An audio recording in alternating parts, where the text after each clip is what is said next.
Welcome to UPSC made simple by Dinesh. आज है हम हमारे lecture number 11 problem on ages में। ये सभी लेक्चर्स के पीडीएफ जो है वो हमारे टेलीग्राम चैनल पर अवेलेबल है, जिसका लिंक डिस्क्रिप्शन बॉक्स में दिया हुआ है, जिसको आप ज्वाइन कर सकते हैं।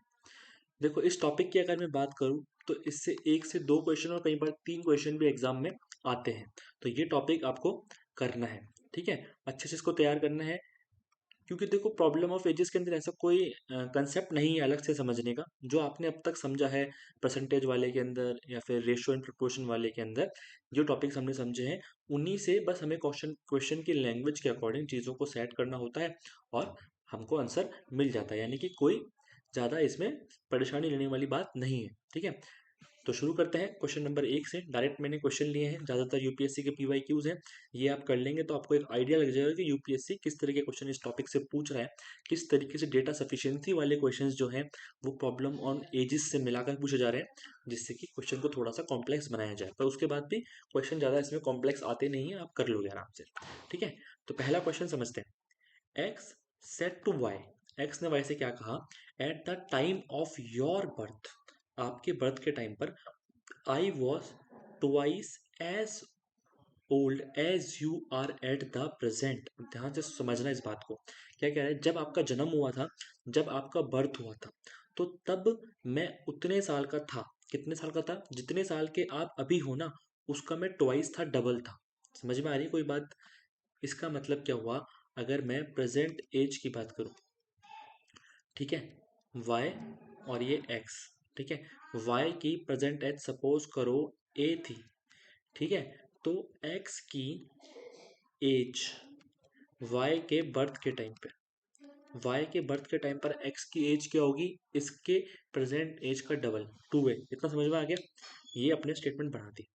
If the present age of x is 42 years, x की प्रेजेंट एज आपको दे दी 42 years, then consider the following statement. तब आपको दो स्टेटमेंट दे दिए और आपको बताना है कि वो सही है या गलत। तो अब जो स्टेटमेंट है उसमें लिखा हुआ है 8 ईयर्स अगो एक्स की एज जो है 5 टाइम्स, तो उसके लिए सबसे पहले हमें वाई की प्रेजेंटेज चाहिए। मेरे पास एक्स की प्रेजेंटेज तो है। अब मेरी एक बात समझो आप ध्यान से, क्या है वो बात, कि इसने क्या बोला था, इसने ऐसे बोला था कि वाई भैया, जो आपकी प्रेजेंट एज है ना, जो आपकी प्रेजेंट एज है, वो जब आपका जन्म हुआ था ना, जन्म, तब उस समय जो मेरी एज थी ना, वो आपकी प्रेजेंट एज की ट्वाइस थी। तो मुझे एक बात बताओ, जब वाई का बर्थ हुआ था तब एक्स की एज थी 2a, और प्रेजेंट में एक्स की एज 42 है। प्रेजेंट में एक्स की एज 42 है, इसका मतलब क्या हुआ कि एक्स की प्रेजेंट एज में से अगर मैं, जब वाई का बर्थ हुआ था उस टाइम जो एक्स की एज थी उसको माइनस कर दूं, तो वाई की प्रेजेंट एज आएगी या नहीं आएगी? अब इस चीज़ को एक नॉर्मल भाषा में समझो, ठीक है। सिंपल सी बात क्या है, मान लो आपके फादर की एज अभी 40 है, ठीक है। आपके फादर की एज अभी 40 है, और जब आपका जन्म हुआ था तब आपके फादर की एज मान लो 32 थी। तो आपकी एज क्या हुई? अगर मैं आपसे ये पूछूं तो सिंपल सी बात है ना, कि आप आपके फादर की प्रेजेंट एज में से जब आपका बर्थ हुआ उस समय फादर की एज खाती उसको माइनस कर दोगे, 42 में छटोगे तो 8 आपकी परसेंटेज हो जाएगी। इस तरीके से करोगे ना, वही चीज़ हमने यहाँ करी। एक्स की परसेंटेज में से वाई की जब जन्म हुआ था तब की एज को माइनस कर दिया, तो वाई की परसेंटेज हो गई, ठीक है। 42 इज इक्वल्स टू 3a और a इज इक्वल्स टू 14, यानी मेरे पास प्रेजेंट एज क्या आ गई, y की परसेंटेज आ गई 14, और x की तो हमें क्वेश्चन में दी हुई है 42। अब मैं लगाता हूँ कंडीशंस। 8 ईयर्स अगो, 8 साल पहले, 8 साल पहले y कितने साल का था, 6 साल का, और x कितने का हो गया, 34 का। x was 5 times the age of y, क्या x की जो एज 34 है वो y के 5 टाइम्स है क्या? जी नहीं, 6 5 से तो 30 होता है, जबकि x की एज कितनी थी, 34 थी, यानी पहला स्टेटमेंट हो गया गलत। After 14 years the age of x would be 2 times the age of y। चलो 14 प्लस कर लेते हैं 14 ईयर्स के बाद, तो 14 के बाद के कितने का हो जाएगा, 28 का। 14 में 14 जोड़ देंगे 28, 42 में जोड़ देंगे तो 56। तो ये क्या कह रहा है, 2 टाइम्स, तो 2 टाइम्स हो रही है, जी हाँ, 28 टू 56 होता है, यानी ये स्टेटमेंट ठीक है, यानी इसका आंसर हो गया बी, 2 ओनली। कुल मिला के कुछ अलग कॉन्सेप्ट सीखा हमने? जी नहीं, सिर्फ जिस तरीके से क्वेश्चन की लैंग्वेज है उसके अकॉर्डिंग चीज़ों को सेट करना है एज वाले में, और कुछ भी नहीं करना। बस वही है कि सेट करते टाइम आपको चीज़ों को ध्यान रखना है, अपनी मैथमेटिकल एप्टीट्यूड को बनाए रखना है और ठीक ढंग से चीज़ों को सोचना है। अगर आपने अपनी थिंकिंग प्रोसेस सही कर ली तो इस टॉपिक में कोई क्वेश्चन आपका गलत नहीं होगा। ठीक है, और जैसे आपको कुछ समझ में नहीं आया तो इस तरीके से जनरल सोच लिया करो। कई बार क्या होता है, जब हम एक्स वाई में सोचते हैं ना तो हमें समझ नहीं आता, पर हम ऐसे सोचते हैं ना कि फादर की एज, सन की एज, तो उस समय हमको समझ में आ जाता है। ठीक है, तो ड्यूरिंग प्रैक्टिस अगर आप ऐसा सोचेंगे तो एग्जाम तक आप में इतना एप्टीट्यूड डेवलप हो जाएगा कि आप ये चीज़ डायरेक्टली सोच पाएंगे। ठीक है, चलो क्वेश्चन नंबर सेकंड में चलते हैं। Consider the following statements. ठीक है, अब आपको 5 स्टेटमेंट दे दिए और फिर क्या बोला, how many statement given above are required to determine the oldest person. यानी कुल मिला के डेटा सफिशिएंसी का क्वेश्चन है कि ये जो सारी कंडीशंस है इनमें से कितनी कंडीशन का यूज करके हम ये निकाल सकते हैं कि ओल्डेस्ट पर्सन कौन है। तो हमेशा क्या करना है, इस तरीके के डेटा सफिशिएंसी वाले क्वेश्चन के अंदर जो प्रॉब्लम ऑफ एजिस में आएंगे, हर जो स्टेटमेंट है उसको मैथमेटिकल फॉर्म में लिख देना है। जैसे लिखा हुआ है फर्स्ट स्टेटमेंट में A is older than B. A is older than B का मतलब क्या है, A is greater than B. ठीक है, इसका मतलब ये है, पहले स्टेटमेंट का ये मतलब है। C and D are of same age, मतलब C is equals to D. ठीक है, third statement, E is the youngest. E youngest है, मतलब ई जो है वो इन सब से छोटा है, चाहे वो ए हो, बी हो, सी हो या डी हो। मैथमेटिकल में किस इसको कैसे लिखते हैं वो भी आप साथ के साथ सीखते चलना। ठीक है, फोर्थ स्टेटमेंट कह रहा है F is younger than D, यानी F is younger than D. ठीक है, यंगर में इस तरफ साइन, और जब वो ओल्डर है तो साइन उसकी तरफ खुलेगा। ठीक है, और पांचवा स्टेटमेंट कह रहा है एफ इज ओल्डर देन ए, यानी एफ इज ओल्डर देन ए। अब मुझे ये निकालना है कि इनमें सबसे ओल्डेस्ट पर्सन कौन है, तो मुझे कितने स्टेटमेंट का यूज करना है। सबसे पहले ये देखो किन स्टेटमेंट्स में जो है आपके जो वर्ड्स है वो कॉमन है। देखो ए बी है या सी डी है, नहीं, यहाँ पर ई के साथ सारे हैं, एफ और डी है, एफ और ए है। अच्छा, यहाँ पर एफ कॉमन आ रहा है, तो इनसे मैं एक स्टेटमेंट बना सकता हूँ। कैसे बना सकता हूँ कि देखो यहाँ पर डी की तरफ मुंह खुल रहा है, यहाँ एफ की तरफ मुंह खुल रहा है, मतलब इन दोनों का अगर मुझे साथ लिखना होगा तो मैं ऐसे लिख दूं एफ, ये एफ की तरफ मुंह खुल गया और ये डी की तरफ मुंह खुल गया। समझ में आ गया, इन दो स्टेटमेंट का मैंने यूज कर लिया। जो जो स्टेटमेंट यूज करते जाओ उस पर टिक मारते जाओ, ये दो मैंने स्टेटमेंट यूज कर लिए। अब इसके बाद मुझे ये पता है कि ई जो है वो ए बी सी डी और एफ से छोटा है। ठीक है, और सी और डी आपस में इक्वल है। अब देखो यहाँ से ये स्टेटमेंट जुड़ रही है सी और डी इक्वल, तो यहाँ पर इक्वल्स टू मैं सी लिख सकता हूँ। मैंने ये स्टेटमेंट भी यूज कर ली। अब इसके बाद मेरे पास ये दिख रही है मुझे ए इज ग्रेटर देन बी, यानी ए की तरफ मुंह खुल रहा है। अच्छा, तो मैं इसको ऐसे लिख सकता हूँ। ठीक है, अब मैंने ये स्टेटमेंट यूज कर ली। अब इसके बाद इस स्टेटमेंट में क्या लिख रहा है, ई जो है सबसे छोटा है, यानी ई जो है इन सबके छोटा आ गया। ठीक है, ये स्टेटमेंट भी यूज कर ली, यानी सारी स्टेटमेंट यूज करने के बाद ही मुझे सभी के बीच में रिलेशन मिला और मुझे ये मिल गया कि सी और डी जो है वो मेरे सबसे ज्यादा ओल्डेस्ट हैं, सबसे ज्यादा ओल्डेस्ट पर्सन है। अब मेरी बात समझना, अगर मान लो क्वेश्चन के अंदर जहां तो उन्होंने लिख दिया कि ओल्डेस्ट पर्सन या पर्सन्स, ठीक है, यहाँ पर उन्होंने लिख दिया कि एक से ज्यादा लोग भी हो सकते हैं, तो हमें यहाँ पर सी और डी दोनों की क्योंकि एज बराबर है तो हमें यहाँ पर वो दोनों ओल्डेस्ट मिल रहे हैं। लेकिन सपोज कीजिए अगर यहाँ पर क्वेश्चन में पूछता सिर्फ ये ओल्डेस्ट पर्सन, यहाँ पर होता क्वेश्चन मार्क, और अगर ऐसा ऑप्शन होता कि पांचों स्टेटमेंट का यूज कर कर भी आप आंसर नहीं बता सकते, तो आंसर वो ही सही होता। क्योंकि मैंने आपको हमेशा बताया है डेटा सफिशिएंसी वाले क्वेश्चन में एग्जैक्ट आंसर पे आपको पहुंचना चाहिए। आपको याद होगा तो मैंने नंबर सिस्टम में एक क्वेश्चन करवाया था जहां पर उसके दो आंसर आ रहे थे 213 और 231। ठीक है, तब हमने ये कहा था कि सर ये दो आंसर आ रहे हैं, इसलिए ये डेटा सफिशिएंसी वाले क्वेश्चन में हम एक डेफिनेट कंक्लूजन तक नहीं पहुंच पाए।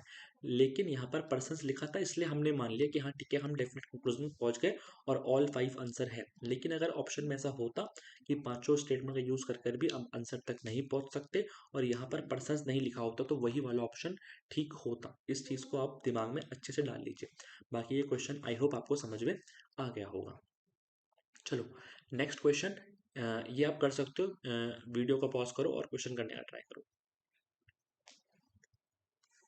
आई होप आपने क्वेश्चन करने का ट्राई किया होगा। दिखने में ये बहुत बड़ा क्वेश्चन है पर बहुत इजी क्वेश्चन है। ठीक है, कैसे, 4 5 childrens with ages A is less than B, C, D and E. यानी आपको ये दे दिया कि ये 5 बच्चे हैं और इनकी ये एज है, ठीक है। A is less than B, is less than C, is less than D and less than E.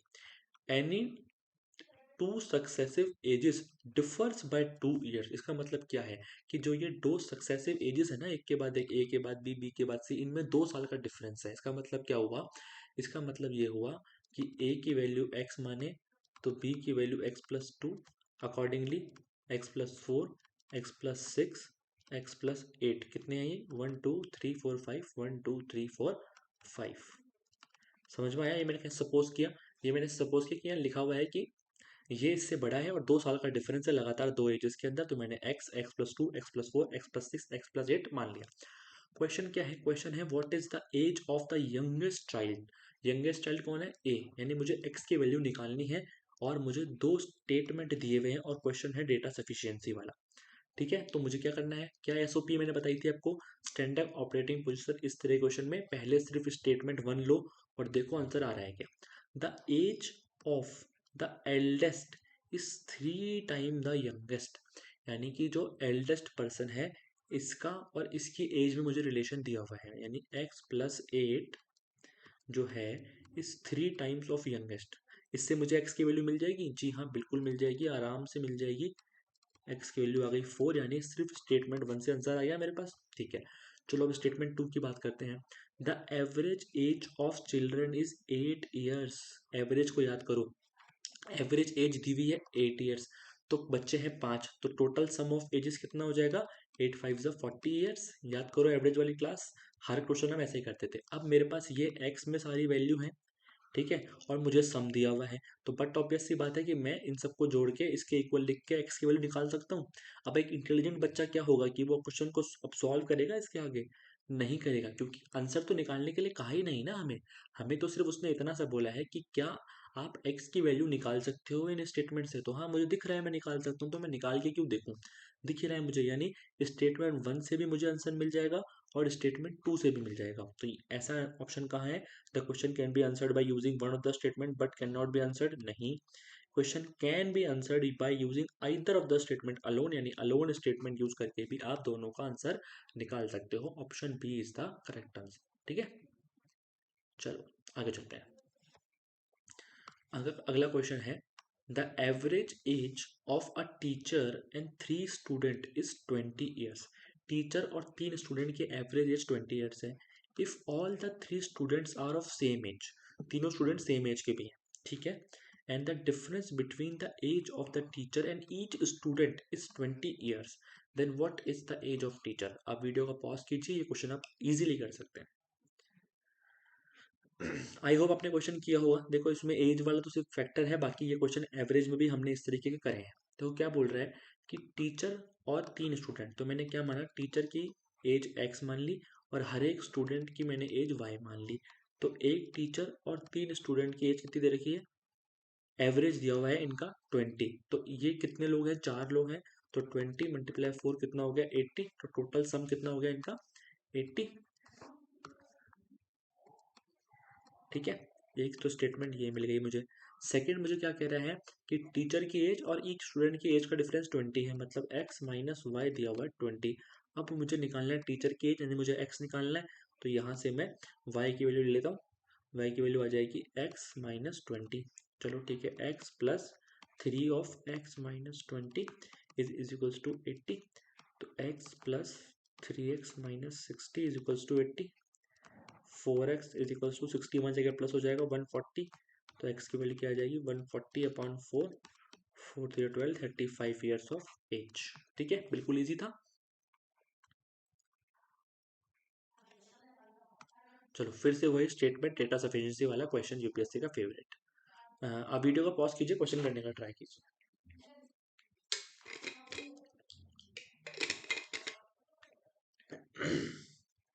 I hope आपने क्वेश्चन करने का ट्राई किया होगा।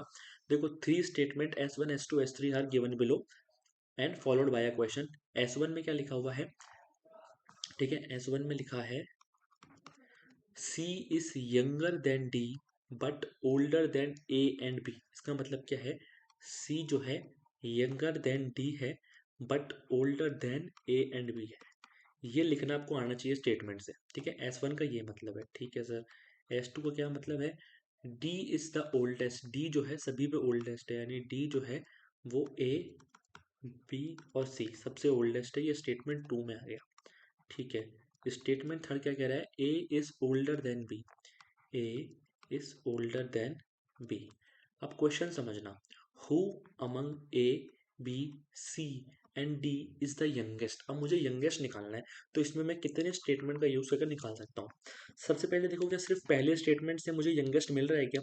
देखो, पहले स्टेटमेंट में मुझे ये पता पड़ रहा है कि A या B इन दोनों में से कोई एक यंगेस्ट है। अगर मुझे पहले स्टेटमेंट से ये पता पड़ रहा है ए या बी दोनों में से एक जना यंगेस्ट है, और अगर मुझे ऐसा कोई स्टेटमेंट मिल जाए जिसमें ए और बी में ही रिलेशन हो, तो मुझे पता पड़ जाएगा या नहीं पता पड़ेगा। तो ये रहा स्टेटमेंट नंबर थर्ड, बी जो है ए से छोटा है। इसका मतलब क्या हुआ कि जो बी है ये यंगेस्ट है। अब मुझे ये चीज़ निकालने में S2 की नीड तो बिल्कुल पड़ी ही नहीं ना, S2 की नीड तो पड़ी ही नहीं, सिर्फ S1 और S3 से ही मेरा क्वेश्चन हो गया। तो S1 and S3 together are sufficient to answer the question. समझ में आ रहा है ना, इजीली एकदम, ठीक है।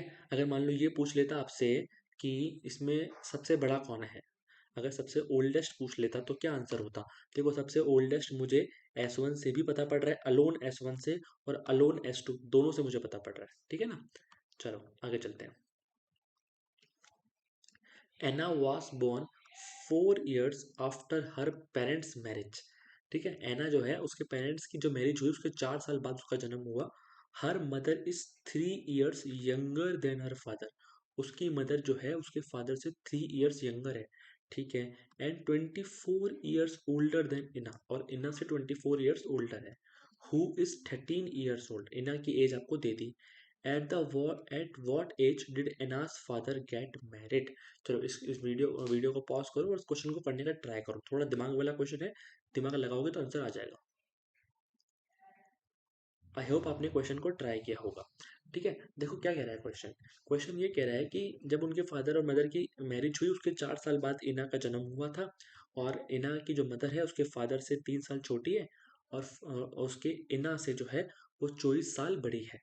तो इसका सिंपल सा क्या मतलब है? मुझे एक बात बताओ कि अगर इना की मदर जो है वो इना से 24 साल बड़ी है, ठीक है। इना की मदर इना से 24 साल बड़ी है, और इना की शादी होने के बाद, सॉरी इना की शादी नहीं, उनके मदर फादर की शादी होने के बाद,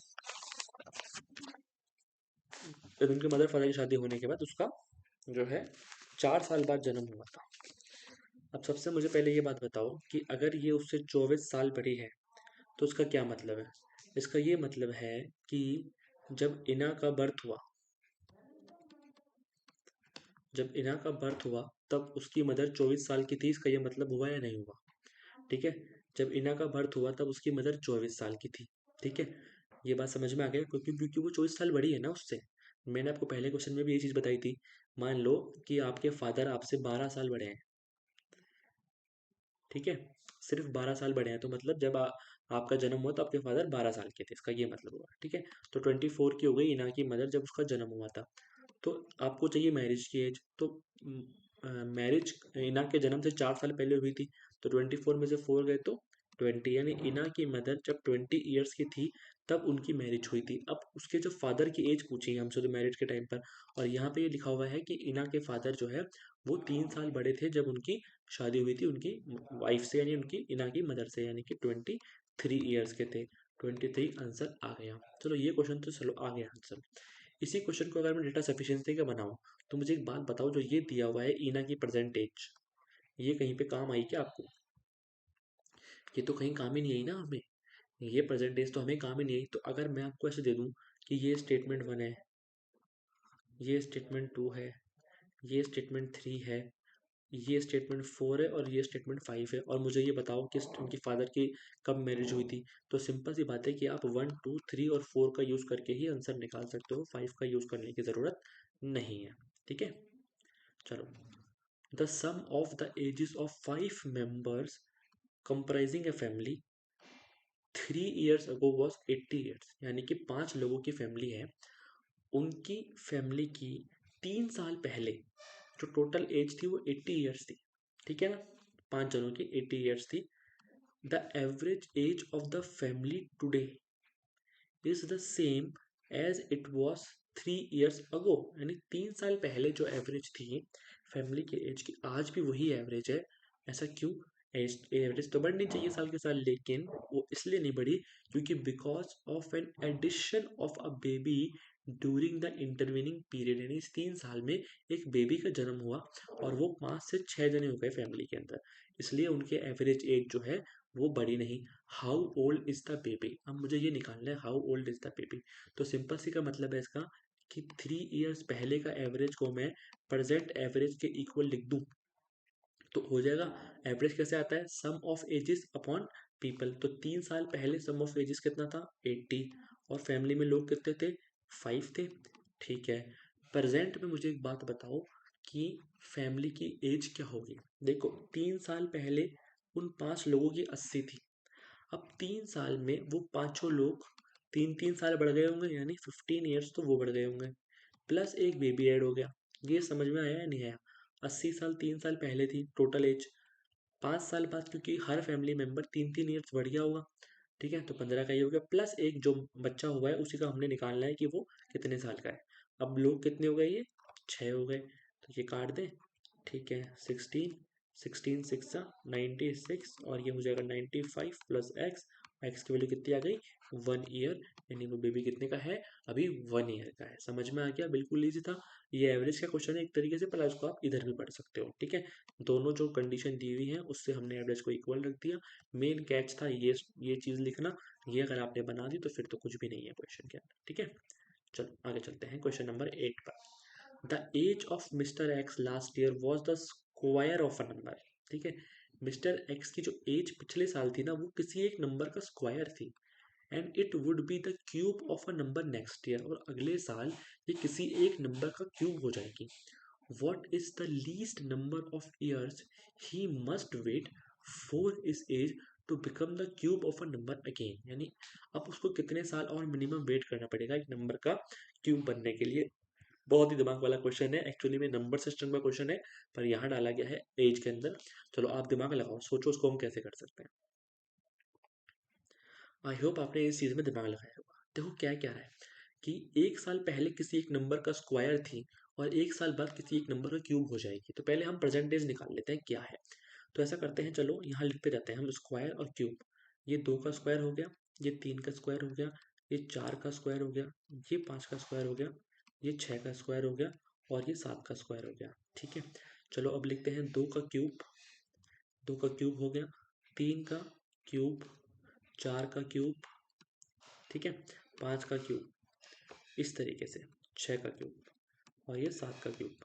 अब इसमें मुझे 2 नंबर ऐसे ढूंढने हैं कि जैसे मान लो जो एज है उससे एक पहले तो स्क्वायर आना चाहिए और एक बाद क्यूब आना चाहिए, यानी स्क्वायर पे और जो क्यूब में नंबर है उनमें 2 का डिफरेंस होना चाहिए। ऐसा कुछ दिख रहा है क्या आपको? ये देखो, ये रहा 25, ये रहा 27। यानी कि अगर मैं उसकी प्रेजेंट एज 26 मानूं तो एक साल पहले उसकी एज 5 का स्क्वायर थी और एक साल बाद उसकी एज 3 का क्यूब हो जाएगी। ये बात सही है या नहीं है? बिल्कुल सही है। तो मुझे निकालना क्या है कि अब अगली बार उसका क्यूब कब होगी। अब अगला क्यूब कब बन रहा है? 64 पे। यानी 64 पे अगर मुझे पहुंचना है तो कितने साल है? 38 ईयर्स है। जी हाँ, तो 38 ईयर्स इसका आंसर हो गया। देखो कितना दिमाग वाला क्वेश्चन था ना। ठीक है, इस चीज़ को आपने पहचान लिया कि मुझे निकालना क्या है, उसके बाद तो इजी है, पर इतना दिमाग लगाना रियल टाइम में, मतलब मैथमेटिकल एप्टीट्यूड स्ट्रांग होना चाहिए तभी कर पाओगे। बाकी आपने कितनी भी बुक्स और कितनी भी स्टैंडर्ड बुक्स पढ़ रखी हो उससे मतलब नहीं है। मैथमेटिकल एप्टीट्यूड अगर आपका अच्छा है, अगर आप डेली लाइफ के अंदर मैथ्स को यूज़ करते हो तो आप ये कर सकते हो। ठीक है, चलो शुरू करते हैं क्वेश्चन नंबर 9, आखिरी क्वेश्चन इस टॉपिक का जनरली। और बाकी जो है आप प्रैक्टिस कीजिए। अगर कुछ कोई क्वेश्चन समझ में नहीं आता किसी भी टॉपिक से तो आप मुझे मेल कर सकते हैं। ठीक है, चलो ये क्वेश्चन है ABCDEFR कजन्स। ठीक है, अब ये क्वेश्चन ध्यान से समझना, बहुत अच्छा क्वेश्चन है। देखो पजल का क्वेश्चन है एक्चुअली में, पर एज और पजल को मिक्स किया हुआ है टॉपिक को। ठीक है, ABCDENFR cousins, no two cousins are of the same age. कोई भी जो कजन है ना इन सब में, ये भी कोई सेम एज का नहीं है, but all have birthdays on the same day of same month. यानी सबका जो बर्थडे है वो सेम डे सेम मंथ है। इसका मतलब ये है कि इसके अंदर एज का डिफरेंस जो है वो पूरे पूरे साल में होगा, मंथ्स में नहीं होगा। इस स्टेटमेंट देने का इतना सा मतलब है। The youngest is 17 years old. अगर यंगेस्ट जो है 17 ईयर्स ओल्ड है, ठीक है, and the oldest E is 22 years old. E जो है वो ओल्डेस्ट है और ये 22 साल का है, ठीक है। इसका मतलब क्या हुआ कि अगला 18 का होगा, उसका अगला 19 का होगा, उसका अगला 20 का होगा और उसका अगला 21 का होगा। ये चीज़ समझ में आ गई आपको? भाई 6 लोग हैं, यंगेस्ट 17 का है, एल्डेस्ट की मुझे नाम भी दे दिया ई है और वो 22 का है, तो और इन सब के अंदर डिफरेंस जो है वो पूरे पूरे साल का है, तो एक एक साल का ही डिफरेंस होगा, ठीक है। अब इसके बाद इन्होंने आपको अलग अलग कंडीशन दी है। इन कंडीशन के अकॉर्डिंग मुझे यहाँ पर इनका क्रम निकालना है कि कौन किससे बड़ा है, ठीक है। अब मुझे ये चीज़ पता है कि ई जो है वो सबसे बड़ा है, ठीक है। अब क्या बोलता जा रहा है, एक एक चीज़ पे एक एक बनाते जाओ। F is somewhere between B and D. F जो है वो बी और डी के बीच में कहीं है, लेकिन एक बात ये समझ लो कि ये नहीं दिया हुआ है कि बी बड़ा है या डी बड़ा है, ठीक है। तो इसका मतलब क्या हुआ, इस पहले स्टेटमेंट से ये दोनों चीज़ें आई मेरे पास। यही चीज़ आपको माइंड में रखनी है। यही चीज़ अगर आपने नहीं करी तो आप क्वेश्चन को मिस कर जाओगे कि कहाँ पर वो एग्जैक्टली मुझे पता पड़ रही है और कहाँ पर मुझे सिर्फ ये पता पड़ रहा है कि एफ बी और डी के बीच में है। तो ये भी तो हो सकता है कि डी पहले हो और बी बाद में हो, तब भी तो एफ डी और बी और डी के बीच में ही है। तो ये दो कंडीशन मुझे पहले स्टेटमेंट से मिल रही है। चलो सेकेंड स्टेटमेंट इन्होंने क्या दिया हुआ है, A is older than B. ए जो भाई साहब है ये बी से ओल्डर है। अच्छा जी, ए बी से ओल्डर है, ये मुझे पता पड़ गया। तीसरा स्टेटमेंट क्या कह रहे हैं, सी इज ओल्डर देन डी। सी भाई साहब डी से ओल्डर है, ये मुझे पता चल गया। A is 1 year older than सी। अच्छा, अभी एक बात समझो मेरी, जब मैं कह रहा हूँ ना सी इज ग्रेटर देन डी है, तो हो सकता है कि इनके बीच में भी कोई लोग हो, ठीक है, क्योंकि एग्जैक्टली नहीं दिया हुआ एग्जैक्टली, लेकिन यहाँ पे दिया हुआ है A is 1 year older than सी, यानी कि ए जो है वो सी से 1 ईयर ओल्डर है और इनके बीच में कोई नहीं आएगा, क्योंकि 1 ईयर ओल्डर है तो यहाँ यहाँ 1 ईयर का डिफरेंस है, ठीक है। चलो अब देखते हैं कुछ बन रहा है क्या। देखो B F D, D F B, ठीक है। मुझे यहाँ पर ए और बी में रिलेशन मिल रहा है, ठीक है। यहाँ मुझे सी और डी में रिलेशन मिल रहा है और यहाँ मुझे ए और सी में रिलेशन मिल रहा है, ठीक है सर। अगर मैं एक बार ऐसा करता हूँ, इसको उठाता हूँ बी एफ और डी। अब मेरी बात समझो, अब ये है कि ए जो है वो बी से बड़ा है, ठीक है। सी जो है वो डी से बड़ा है, लेकिन ए सी से भी बड़ा है। इसका मतलब क्या हुआ, इसका मतलब ये हुआ कि मुझे कुछ ऐसा बनाना पड़ेगा कि ये ए, ये सी और ये डी। समझ में आ रहा है नहीं आ रहा? देखो ए बी से बड़ा है, ए बी से बड़ा है, बिल्कुल सही बात है। सी डी से बड़ा है, सी डी से बड़ा है और ए सी से बड़ा है और उनके बीच में कोई नहीं आएगा। कंडीशन फुलफिल हो गई और सबसे बड़ा तो ई है ही हमारे साथ। समझ में आया या नहीं आया? थोड़ा सा आपको माइंड को ब्रॉड करके इसको बनाना पड़ता है, क्यों? क्योंकि आपको माइंड में ये भी रखना है कि ए बी से बड़ा है, इसका मतलब ये नहीं ये इमीडिएट बड़ा है, ठीक है।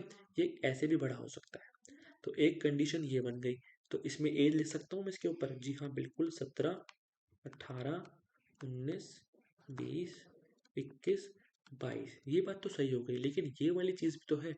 इससे भी तो एक और पॉसिबिलिटी बन जाएगी कि अगर मैं ऐसे लिखूँ, मान लो इसको, अभी भी तो मेरी सारी कंडीशन फुलफिल हो रही है। और ये हो गया A is greater than B, हाँ जी sir A is greater than B है। C is greater than D, जी हाँ sir C is greater than D है। और A is greater than D, वो भी लगातार एक के बाद, तो हाँ एक के बाद मुझे मिल रहे हैं, तो ये भी पॉसिबिलिटी बन गई, यानी दो पॉसिबिलिटी आ गई मेरे पास। फिर यहाँ पे एज लिख देता हूँ मैं, 17, 18, 19, 20, 21 और 22, दो पॉसिबिलिटी बन गई मेरे पास। लेकिन अब देखते हैं क्वेश्चन क्या पूछ रहे हैं। दो क्वेश्चन पूछे थे इससे, which one of the following is possible. D is 20 years old. D 20 years old दोनों जगह नहीं आ रहा ना, नहीं, या 17 का है या 19 का है। मान लो अगर किसी एक जगह 20 का आ रहा होता तो इस स्टेटमेंट को हम सही मानते, क्यों? क्योंकि क्वेश्चन में पूछा है which one of the following is possible, यानी पॉसिबिलिटी है क्या, पॉसिबिलिटी अगर किसी एक कंडीशन में हो जाएगी तो भी हम कर देंगे। एफ इज 18 ईयर ओल्ड, अच्छा सर एफ तो मेरा यहाँ भी 18 आ रहा है और यहाँ भी 18 आ रहा है, मतलब ये स्टेटमेंट तो सही है। F19 ईयर नहीं है, F20 ईयर्स का नहीं है। ठीक है, पहला क्वेश्चन हो गया। What is the number of logically possible order of all six considering the term of increasing age. कितनी पॉसिबिलिटी बनी, ये तो उसने खुद ही पूछ लिया, दो पॉसिबिलिटी बनी। ठीक है, एक्चुअली मुझे क्वेश्चन पहले पूछना चाहिए था, ये बाद में पूछना चाहिए था, पर ठीक है, यूपीएससी है, कैसे भी कर सकती है। तो दो पॉसिबिलिटीज बनी। ठीक है, तो इस तरह से ये पजल वाले क्वेश्चन है। देखो जो ये तरीके हैं पजल वाले, जब हम टॉपिक करेंगे रीजनिंग में पजल वाला तब तो और अच्छे समझ में आ जाएगा। पर अभी क्योंकि ये क्वेश्चन एज से रिलेटेड था इसलिए मैंने समझा दिया। थोड़ा सा माइंड को ब्रॉड रखना पड़ता है और चीज़ों की कंडीशंस बनानी पड़ती हैं। ठीक है, इस तरीके से आपका एज वाला टॉपिक पूरा होता है। आई होप आपको लेक्चर्स अच्छे लग रहे हैं, तो आप हमारे साथ जुड़े रहिए। और जो भी प्रॉब्लम आए तो आप मुझे मेल कर सकते हैं। बाकी आप टेलीग्राम चैनल से जुड़ जाइए और चैनल को भी सब्सक्राइब कर दीजिए अगर आप लगातार वीडियो देख रहे हैं तो। Thank you so much.